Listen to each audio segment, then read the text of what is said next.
For this recipe, I have taken a stone grinder and grinded a large capsicum coarsely in the stone grinder.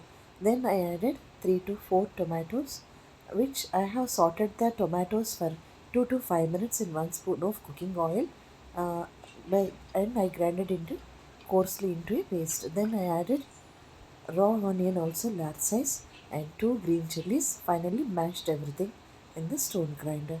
Here I boiled 3 potatoes. I have removed the peel and added to the pan by adding 2 spoons of cooking oil to the regular cooking pan. I just mashed everything. You can observe in the video how I am mashing this boiled potato, and whole content I dropped in the tawa. And here I added 1 by 4th spoon of salt, 1 by 4th spoon of cumin seed powder, coriander powder, and red chili powder, each 1 by 4th spoon if you want to give for kids or somebody who cannot eat the spicy food.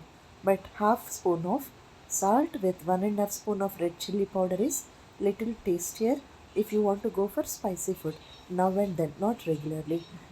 And now I added 2 cups of fresh curd. I have added.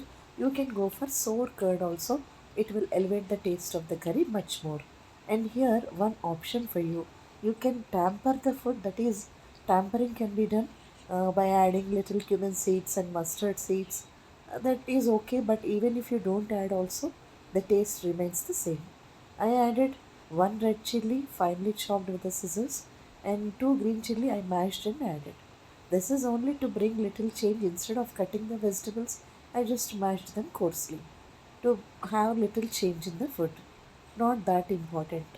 And finally, by after adding the curd, I just kept the lid and kept it on medium flame for 3 to 5 minutes. At high temperature also, no problem. It will cook nicely and the gravy comes nearer because we mashed the boiled potato. We added curd here, and it will be very very tasty gravy like masala, the potato kurma. However the taste comes, that it is like that only. It is very good for roti, chapati, pulka, and also white rice or jeera rice or biryani. Also, it is good. Vegetable biryanis also. This gravy is very very tasty. Here I added 1 by 4th cup of roasted peanut powder. That is gathering the taste here.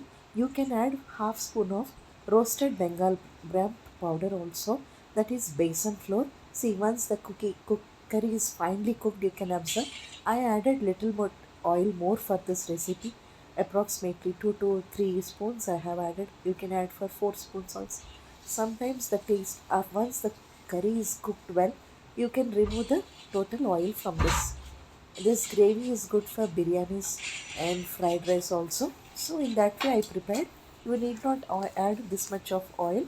You can cook it in 1 spoon or 2 spoons also. No problem. See, while grinding it, I'm mixing everything properly.